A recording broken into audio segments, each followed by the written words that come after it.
외국에 사는 줄 알았던 내 아들을 우연히 버스터미널에서 만나버렸습니다. 3년 동안 영상통화로만 보던 아들인데 왜 한국에 있었는지 도무지 알 수가 없었습니다. 안녕하세요. 오늘 사연은 아들이 외국에 산다고 믿어온 부모가 우연히 버스터미널에서 아들을 목격하며 충격과 혼란을 겪는 이야기입니다. 그리고 여러분의 구독과 좋아요는 저에게 큰 힘이 됩니다. 꼭 눌러주세요. 그럼 바로 시작하겠습니다. 외국에 산다던 아들 터미널에서 다시 만났습니다. 윤태수는 창밖을 내다보며 커피 한 잔을 천천히 마셨다. 68년을 살아오며 그가 가장 오래 몸담았던 일은 버스 운전이었다. 40년 가까이 핸들을 잡고 이 도시 저 도시를 누볐지만 이제는 그 모든 것이 과거의 일이 되었다. 은퇴한 지 2년이 지났지만 여전히 아침이면 몸이 먼저 일어났다. 출근하던 시간에 맞춰 눈이 떠지고 운전석에 앉아있지 않다는 사실이 이상하게 느껴지곤 했다. 집은 조용했다. 아내 김선영은 아침 일찍 근처 식당으로 출근했고 태수는 혼자 남아 텔레비전을 보거나 신문을 읽으며 시간을 보냈다. 그렇게 하루하루가 평온하게 흘러갔다. 특별히 불편한 것도 없었고 경제적으로도 큰 어려움은 없었다. 하지만 마음 한구석은 늘 허전했다. 아들 도연이 떠올랐기 때문이다. 도연은 3년 전 해외로 나갔다. 더 나은 기회를 찾아 떠난다며 가방을 꾸렸고 태수와 선영은 아들의 결정을 응원했다. 처음 몇 달은 자주 연락이 왔지만 시간이 지나면서 연락은 뜸해졌다. 그래도 한 달에 한두 번씩은 영상 통화를 했다. 화면 속 도연은 늘 밝게 웃었고 배경에는 낯선 풍경이 보였다. 아버지, 저 잘 지내요. 걱정 마세요라는 말을 들을 때마다 태수는 안심했다. 하지만 가끔은 의문이 들었다. 아들의 목소리에서 뭔가 불안한 기색이 느껴질 때가 있었다. 눈빛이 흔들리거나 대화를 빨리 끝내려는 듯한 태도를 보일 때가 있었다. 그럴 때마다 태수는 괜찮냐? 고 물었지만 도연은 네, 괜찮아요라고만 답했다. 태수는 더 이상 캐묻지 않았다. 아들도 이제 어른이고 자기 일은 스스로 해결할 수 있을 거라고 믿었다. 어느 금요일 아침 태수는 오랜만에 외출 준비를 했다. 지방에 사는 옛 동료가 서울에 올라온다며 만나자고 했고 태수는 기꺼이 응했다. 만날 장소는 중앙버스터미널 근처였다. 한때 자신이 매일 드나들던 곳이기도 했다. 은퇴 후에는 거의 가지 않았지만 그곳에 가면 옛 기억들이 떠오를 것 같았다. 아내 선영은 아침 식사를 차려주며 말했다. 오늘 친구 만나고 오는 거지? 조심히 다녀와. 태수는 고개를 끄덕이며 밥을 먹었다. 선영은 식탁 한쪽에서 휴대전화를 들여다보고 있었다. 도연이한테 연락 좀 해봐야 하는데 선영이 중얼거렸다. 요즘 또 연락이 뜸하네. 태수는 젓가락을 내려놓고 말했다. 바쁜가 보지 뭐. 나중에 우리가 먼저 전화해보자. 선영은 한숨을 쉬었다. 그래야겠네. 그래도 가끔은 아들 걱정이 돼. 혼자 저 먼 나라에서 잘 지내고 있는지. 태수도 같은 마음이었다. 하지만 걱정을 입 밖으로 내는 것은 도움이 되지 않는다고 생각했다. 아들은 분명 잘 지내고 있을 것이다. 그렇게 믿는 수밖에 없었다. 가족이라도 모르는 것들이 있고 각자의 삶은 각자가 책임져야 한다는 것을 태수는 알고 있었다. 집을 나서며 태수는 하늘을 올려다보았다. 구름 한 점 없는 맑은 날씨였다. 오늘은 좋은 하루가 될 것 같았다. 그는 가벼운 마음으로 지하철을 타고 터미널로 향했다. 중앙버스터미널은 여전히 복잡했다. 사람들이 끊임없이 오가고 안내방송이 울려 퍼졌다. 태수는 익숙한 풍경 속에서 옛 기억을 떠올렸다. 이곳에서 몇 번이나 버스를 몰고 출발했던가. 손님들의 얼굴, 짐을 싣고 내리던 순간들, 동료들과 나누던 농담까지 모든 것이 생생하게 떠올랐다. 약속 시간보다 조금 일찍 도착한 태수는 터미널 안을 천천히 걸었다. 매점에서 물 한 병을 사들고 대합실 쪽으로 향했다. 그때였다. 인파 사이로 지나가는 한 남자의 뒷모습이 눈에 들어왔다. 태수는 무심코 그 남자를 바라보았다. 걸음걸이가 이상하게 익숙했다.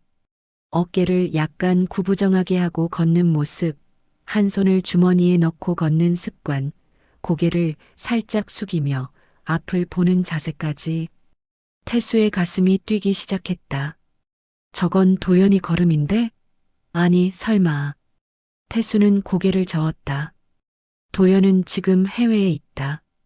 여기 있을 리가 없다. 하지만 발걸음은 저절로 그 남자를 향했다. 태수는 사람들 사이를 비집고 들어가며 남자의 뒤를 따랐다. 거리가 조금씩 좁혀졌다. 남자의 옷차림, 머리 모양, 심지어 걷는 속도까지 모든 것이 도연과 닮아 있었다. 태수는 입술을 깨물었다. 이건 우연이 아니다. 분명 도연이다. 그런데 갑자기 남자가 사람들 사이로 사라졌다. 태수는 당황하며 주위를 둘러보았다. 어디로 갔지? 그는 서둘러 발걸음을 옮겼지만 남자는 이미 보이지 않았다. 인파는 너무 많았고 터미널은 너무 넓었다. 태수는 한숨을 쉬며 멈춰섰다. 놓쳤다. 태수는 대합실 의자에 앉아 숨을 고르며 생각했다. 방금 본 사람이 정말 도연이었을까? 아니면 단지 비슷하게 생긴 다른 사람이었을까? 하지만 그 걸음걸이, 그 자세는 너무나 확실했다. 태수는 아들을 수십 년간 키워왔다. 뒷모습만 봐도 알 수 있었다. 그는 휴대전화를 꺼내 도연의 번호를 찾았다. 전화를 걸까 말까 망설이다가 결국 화면을 껐다. 만약 도연이 정말 해외에 있다면 이 시간에 전화하는 것도 이상할 것이다. 게다가 너 혹시 한국에 있니? 라고 물었다가 오해를 살 수도 있었다. 태수는 다시 일어나 터미널을 둘러보았다. 혹시 또 보일지도 모른다는 희망을 품고 천천히 걸었다. 매점 앞, 대합실, 매표소 근처까지 돌아다녔지만 그 남자는 보이지 않았다. 시간이 흐르고 약속 시간이 다가왔다. 태수는 결국 친구를 만나러 약속 장소로 향했다. 친구는 반갑게 인사했지만 태수는 마음이 복잡했다. 대화를 나누는 동안에도 자꾸 아까 그 남자 생각이 났다. 친구가 왜 그래? 무슨 일 있어? 라고 묻자 태수는 고개를 저으며 아니야, 아무것도 아니야 라고 답했다. 하지만 마음속은 온통 의문투성이었다. 점심을 먹고 친구와 헤어진 후 태수는 다시 터미널로 돌아왔다. 집으로 돌아가기 전에 한 번만 더 둘러보고 싶었다. 혹시 모르니까. 그는 터미널 안을 천천히 걸으며 사람들을 살폈다. 그때 저 멀리서 익숙한 실루엣이 다시 보였다. 심장이 쿵 내려앉았다. 저 사람이다. 태수는 숨을 죽이며 그 방향으로 걸어갔다. 이번에는 놓치지 않겠다고 다짐했다. 남자는 짐을 들고 천천히 걸어가고 있었다. 태수는 조심스럽게 거리를 좁혔다. 가까이 다가갈수록 확신이 들었다. 저 사람은 분명 도연이다. 그런데 이상한 점이 있었다. 남자의 옆에는 젊은 여성과 어린아이가 함께 있었다. 여성은 남자의 팔을 잡고 걷고 있었고 아이는 남자의 손을 꼭 쥐고 있었다. 태수는 발걸음을 멈췄다. 저 여자와 아이는 누구지? 도연은 결혼하지 않았다. 적어도 태수가 아는 한 그랬다. 혹시 도연이 해외에서 새로운 가족을 만들었을까? 하지만 왜 말하지 않았을까? 태수의 머릿속이 복잡해졌다. 의문은 꼬리에 꼬리를 물었다. 남자 일행은 출구 쪽으로 향했다. 태수는 더 이상 망설일 수 없었다. 그는 빠르게 걸어가 남자의 앞을 막아섰다. 그리고 떨리는 목소리로 물었다. 도연아? 순간 세상이 멈췄다. 남자의 얼굴이 천천히 태수를 향했다. 그 순간 태수는 확신했다. 저 사람은 도연이다. 자신의 아들이다. 도연의 눈이 크게 떠졌고 입술이 파르르 떨렸다. 아버지. 도연의 얼굴은 창백해졌다. 그는 한동안 말을 잇지 못하고 서 있었다. 옆에 있던 여성이 놀란 표정으로 도연을 쳐다보았고 아이는 무슨 일인지 몰라 두리번거렸다. 태수는 아들의 얼굴을 똑바로 바라보았다. 수많은 감정이 동시에 밀려왔다. 놀라움, 혼란, 분노, 안도감까지. 도연아, 너 여기서 뭐 하는 거냐? 태수의 목소리는 떨렸다. 도연은 시선을 피하며 대답했다. 아버지, 이게 어떻게. 그는 말을 제대로 잇지 못했다. 옆에 있던 여성이 조심스럽게 물었다. 도연 씨, 이분이 누구세요? 도연은 잠시 망설이다가 답했다. 제 아버지예요. 여성의 얼굴에도 놀라움이 번졌다. 아이는 여전히 무슨 일인지 몰라 하며 도연의 손을 꼭 잡고 있었다. 태수는 여성과 아이를 번갈아 보았다. 이 사람들은 누구냐? 도연은 깊은 한숨을 쉬며 답했다. 제 아내 지숙이에요. 그리고 이 아이는 제 딸 서연이고요. 태수는 귀를 의심했다. 아내, 딸, 도연이 결혼했다는 소리도 못 들었는데 아이까지 있다니. 그것도 한국에서. 너 해외에 있는 거 아니었어? 태수의 목소리가 커졌다. 주변 사람들이 힐끗힐끗 쳐다보기 시작했다. 도연은 고개를 숙였다. 아버지, 여기서 말하기 어려워요. 조용한 곳으로 가요. 태수는 도연과 그의 가족을 따라 터미널 근처의 조용한 카페로 갔다. 지숙은 서연을 데리고 자리에 앉았고 도연과 태수는 마주보며 앉았다. 침묵이 흘렀다. 누가 먼저 말을 꺼낼지 알 수 없는 무거운 공기였다. 태수는 먼저 휴대전화를 꺼내 아내 선영에게 전화를 걸었다. 몇 번의 신호음 후 선영이 받았다. 여보, 왜? 친구 만나고 있는 거 아니야? 태수는 낮은 목소리로 말했다. 선영아, 나 지금 이상한 걸 봤어. 아니, 이상한 게 아니라 도연이를 봤어. 전화기 너머로 선영의 놀란 목소리가 들렸다. 뭐? 도연이를? 무슨 소리야? 도연이는 지금 해외에 있잖아. 태수는 도연을 바라보며 말했다. 나도 그렇게 알고 있었어. 근데 지금 터미널에서 도연이를 마주쳤어. 그것도 아내랑 딸이랑 같이. 선영은 한동안 말이 없었다. 그러다 떨리는 목소리로 물었다. 정말 도연이야? 착각한 거 아니야? 태수는 고개를 저으며 답했다. 착각이 아니야. 분명히 도연이야. 지금 내 앞에 앉아 있어. 선영의 목소리에서 울먹임이 섞여 나왔다. 그럼 그 애가 우리한테 거짓말을 한 거야? 3년 동안? 태수는 대답하지 못했다. 선영은 계속 물었다. 왜 그랬대? 뭐가 문제였어? 태수는 도연을 바라보며 말했다. 그건 지금부터 들어볼게. 나중에 다시 전화할게. 전화를 끊고 태수는 도연을 똑바로 쳐다보았다. 이제 설명해라. 대체 무슨 일이 있었던 거냐? 도연은 한참 동안 침묵했다. 그는 커피잔을 들었다 놓기를 반복하며 말문을 열지 못했다. 태수는 기다렸다. 아무리 화가 나도 아들의 이야기를 들어야 한다는 것을 알고 있었다. 마침내 도연이 입을 열었다. 아버지, 죄송해요. 정말 죄송해요. 그의 목소리는 떨렸다. 저 해외에 간 게 아니에요. 처음부터 거짓말이었어요. 태수는 눈썹을 찌푸렸다. 처음부터? 3년 전 공항에 배웅 나갔을 때도? 도연은 고개를 끄덕였다. 내 공항에는 갔지만 비행기는 타지 않았어요. 그냥 아버지와 어머니를 보낸 후에 다시 나왔어요. 왜? 태수의 목소리는 낮고 무거웠다.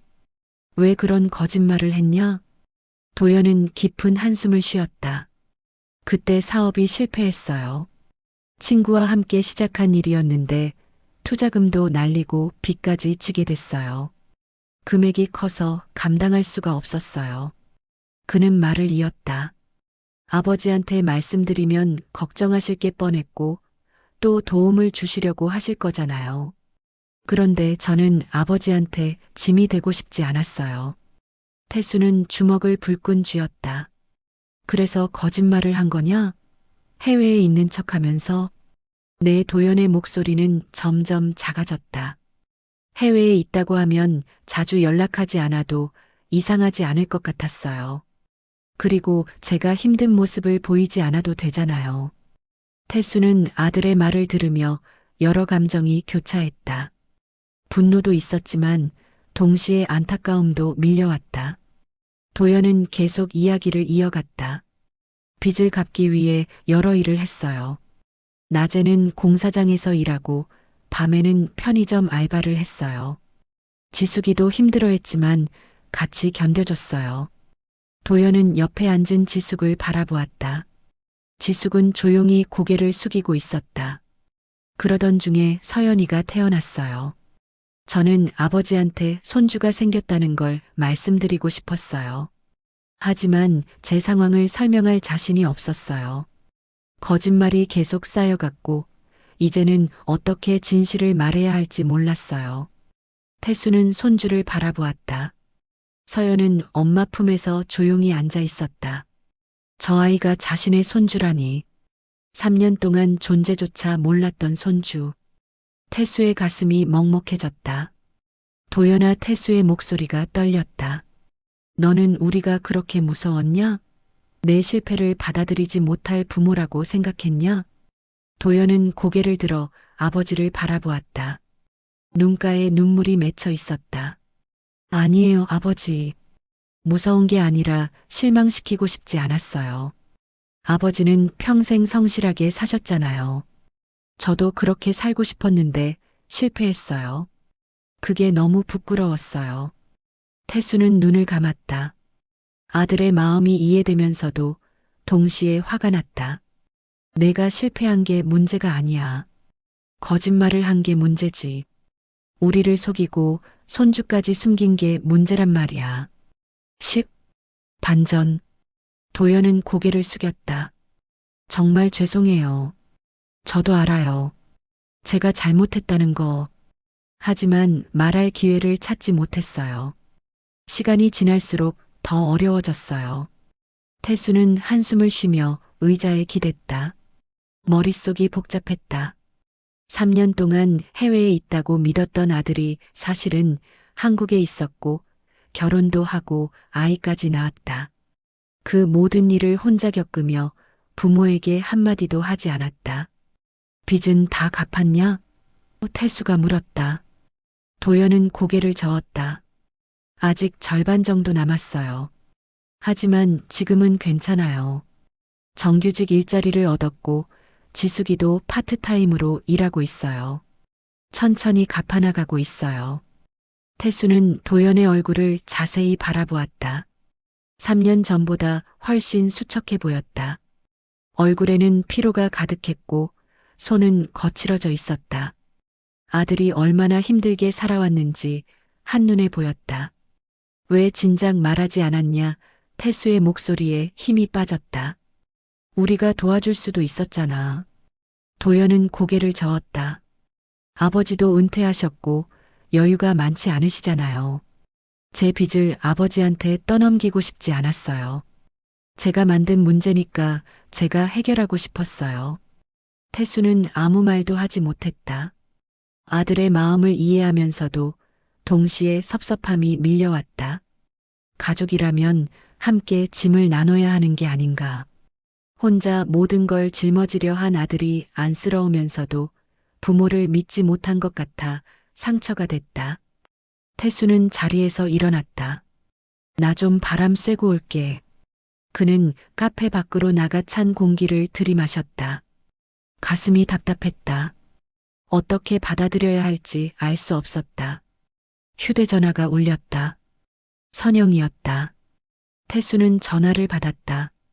여보, 어떻게 됐어? 도연이가 뭐라고 했어? 선영의 목소리는 초조했다. 태수는 도연이 말한 내용을 천천히 전했다. 사업 실패, 빚 결혼, 아이까지. 선영은 전화기 너머에서 울음을 터뜨렸다. 그 애가 그렇게 힘들었구나. 우리는 아무것도 몰랐네. 선영아, 나 지금 머리가 너무 복잡해. 화도 나고 섭섭하고 동시에 미안하기도 하고 태수의 목소리도 떨렸다. 선영은 울먹이며 말했다.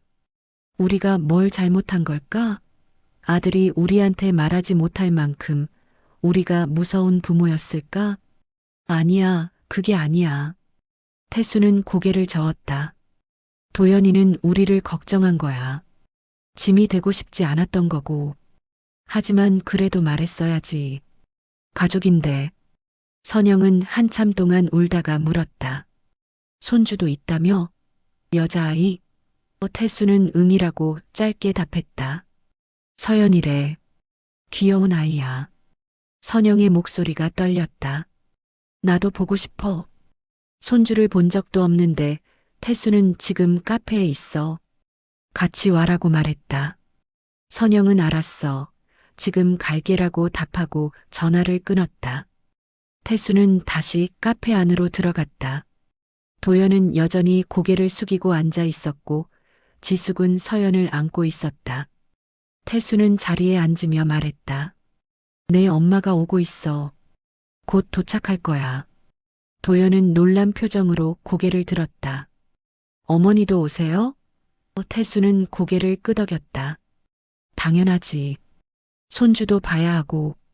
잠시 후 선영이 카페에 도착했다. 그녀는 문을 열고 들어서자마자 도연을 찾았다. 도연이 일어서자 선영은 빠르게 다가가 아들을 끌어안았다. 도연아, 도연아, 그녀는 울먹이며 아들의 등을 두드렸다. 도연도 눈물을 흘렸다. 어머니, 죄송해요. 정말 죄송해요. 선영은 아들의 얼굴을 쓰다듬으며 말했다. 괜찮아, 괜찮아. 이제 만났으니까 괜찮아. 선영은 지숙과 서연을 보았다. 이 아이가 우리 손녀. 지숙은 조심스럽게 서연을 안아 올렸다. 서연은 낯선 사람들을 보며 엄마 품에 더 파고들었다. 선영은 눈물을 닦으며 말했다. 서연이라고 했지? 이쁘다, 정말 이쁘네. 네 사람은 함께 자리에 앉았다. 한참 동안 아무도 말하지 않았다. 그저 서로를 바라보며 감정을 추스르는 시간이었다. 태수는 천천히 입을 열었다. 도연아, 너는 혼자 견디느라 많이 힘들었겠구나. 도연은 고개를 끄덕였다. 하지만 너 혼자만의 일이 아니었어. 우리 가족의 일이었어. 너는 왜 그걸 혼자 짊어지려 했냐? 도연은 대답하지 못했다. 태수는 계속 말했다. 실패했다고 도망치면 더 아파. 같이 짊어지면 덜 무겁다. 그걸 왜 몰랐냐? 선영이 말했다. 도연아, 우리는 내가 성공하길 바라는 게 아니야. 그냥 내가 행복하길 바라는 거야. 돈이 많든 적든, 성공하든 실패하든, 그건 중요하지 않아. 내가 건강하고 행복하면 그걸로 충분해. 도연의 눈에서 눈물이 흘러내렸다. 어머니 선영은 아들의 손을 꼭 잡았다. 이제 숨기지 마. 힘들면 힘들다고 말해. 우리가 도와줄게. 태수도 도연의 어깨에 손을 얹었다. 도연아, 나는 내 아버지다. 내가 어떤 상황에 있든 난 내 편이야. 그걸 잊지 마. 도연은 고개를 숙이고 울었다. 3년 동안 쌓였던 감정이 한꺼번에 터져나왔다. 지숙도 눈물을 닦으며 옆에서 남편의 손을 잡았다. 태수는 지숙을 바라보며 말했다. 며느리 고생 많았어요. 도연이 곁에서 함께 견뎌줘서 고마워요. 지숙은 고개를 숙이며 답했다. 아니에요. 저도 부모님께 말씀드리지 못해 죄송했어요. 선영은 서연을 안아들었다. 서연은 처음에는 낯을 가렸지만 선영의 따뜻한 미소를 보고 조금씩 마음을 열었다. 할머니야, 서연아. 할머니랑 할아버지야. 선영의 목소리는 부드러웠다. 태수는 손녀를 바라보며 미소 지었다. 3년 동안 몰랐던 손녀. 이제라도 알게 된 게 다행이었다. 그는 결심했다. 이제부터라도 가족이 함께 살아가야 한다고. 며칠 후 태수와 선영은 도연의 집을 방문했다. 작고 오래된 빌라였지만 깨끗하게 정돈되어 있었다. 도연과 지숙은 정성껏 저녁을 준비했고 가족은 함께 식탁에 둘러앉았다. 밥을 먹으며 태수는 도연에게 물었다. 빚은 얼마나 남았냐? 도연은 잠시 망설이다 답했다. 아직 1,000만 원 정도 남았어요. 태수는 고개를 끄덕였다. 우리가 절반 도와줄게. 나머지는 내가 갚아라. 그게 내 책임이니까. 도연은 놀라며 말했다. 아버지, 그러시면 안 돼요. 제 빚인데. 태수는 손을 저으며 말했다. 가족이 돕는 게 뭐가 잘못됐냐? 다만 조건이 있어. 앞으로는 절대 숨기지 마. 힘든 일 있으면 바로 말해. 알겠냐? 도연은 고개를 끄덕이며 눈물을 흘렸다. 네, 아버지. 약속할게요. 선영도 말했다. 그리고 자주 보자. 서연이도 자주 봐야지. 손주 얼굴 보는 게 할머니, 할아버지 낙이야. 지숙은 감사하다는 말을 반복하며 고개를 숙였다. 서연은 할아버지 무릎에 앉아 웃고 있었다. 태수는 손녀를 안으며 생각했다. 이게 가족이구나. 완벽하지 않아도 실수가 있어도 함께 있으면 이겨낼 수 있는 게 가족이구나. 식사를 마치고 차를 마시며 선영이 말했다. 도연아, 다음 주 일요일에 우리 집으로 와. 같이 밥 먹자. 도연은 기쁜 표정으로 고개를 끄덕였다. 네, 어머니. 갈게요. 태수는 창밖을 바라보았다.